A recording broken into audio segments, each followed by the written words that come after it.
Breaking news in the last few minutes. Police say they believe missing Clapham chemical attack suspect Abdul Ezedi was in a relationship with the woman he's thought to have injured last Wednesday. In an off-camera briefing, police also revealed that Ezedi arranged to meet the woman and she agreed to it. He was last seen crossing Vauxhall Bridge at around 11 p.m. on the day of the attack. But officers say he could now be anywhere in the country or even abroad. Joining us live is Sun reporter Robin Perry.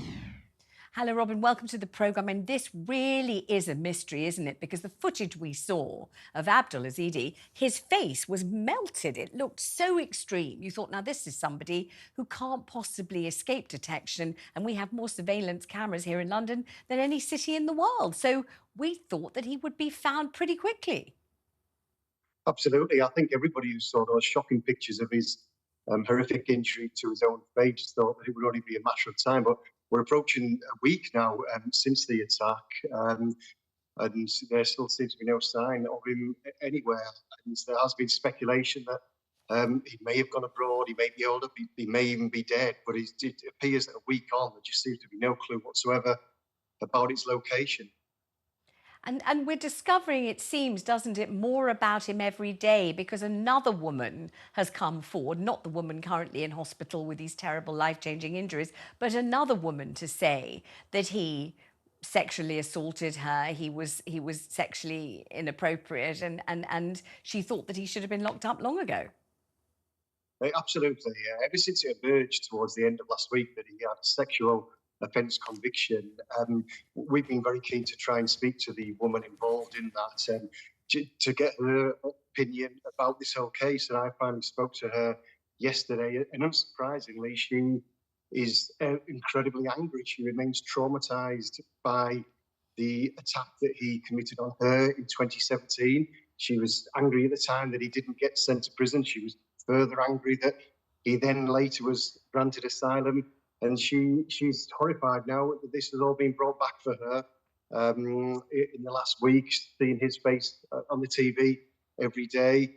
And, you know, her heart goes out to this woman who's been attacked in London and her two children who are also involved. And her feeling is that if he'd have been punished in her eyes properly in 2018 when he was sentenced to 45 weeks in prison, which was suspended for 2 years, if he'd actually been sent to prison, then on his release from jail, she's convinced he would have been deported, and this attack in Clapham last week would have never happened. Did she talk to you at all, Robin, about his personality? Because she does say, doesn't she, in your interview, that, you know, they did form a relationship, not a sexual one, but a relationship. She kind of entertained him as some kind of friend stroke acquaintance. Did she talk about what he was like, what his nature was like, anything like that? She did, yeah. There were kind of more passing acquaintances than friends, and there was certainly never any kind of relationship. But when she got to know him initially, she said he was quite a nice guy. She said he was quite funny, quite pleasant, but quite quickly, this, as she describes it, a creepy side emerged, and quite soon after they first got to know each other, he began pestering her for sex. He would constantly ask her to go to his house to have sex, and she would rebuff that and sort of tell him she wasn't interested. But this sort of developed until this horrific day in the summer of 2017 when he exposed himself to her and sexually assaulted her. Does she say how she met him, how they encountered each other, what he was doing at the time, what he said his job was, you know, what context she came upon him in? It's difficult. We can't really talk about the context because she is afforded anonymity due to being a victim of a sex offence. So we're unable to sort of talk about the context in which they met. But she would see him relatively regularly. Over a matter of months, she would sort of see him a few times every week. They weren't close friends at all, but she got to know him quite well. And the sex attack did come out of the blue, even though he had been increasingly creepy with her. But she kind of brushed that off and kind of dealt with it in her own way. But she kind of feels now a little bit of regret that she didn't kind of escalate things earlier on. And perhaps she could have prevented some of the things that then occurred. Of course, she's been unfair on herself. She could never have predicted what happened to her or what's happened now. But she carries with her a degree of guilt and she's going through incredible trauma now. She's not sleeping. She was in tears when she was speaking to me. As I said earlier, seeing his face on the TV every day is bringing back all of the trauma of her own experience with him, and she really feels for this latest woman who's fallen victim to him.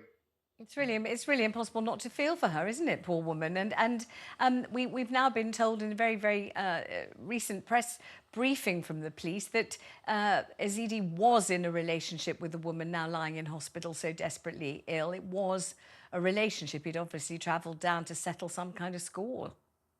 Yeah, that's interesting now, because there's been various speculation over the last week, and we weren't sure until today whether it actually was a relationship. And interestingly, we've spoken to many people in the Newcastle area who have got to know him since he arrived in the UK in 2016, and nobody has spoken about any relationship he's had with a woman. He seems to be alone. He's always on his own.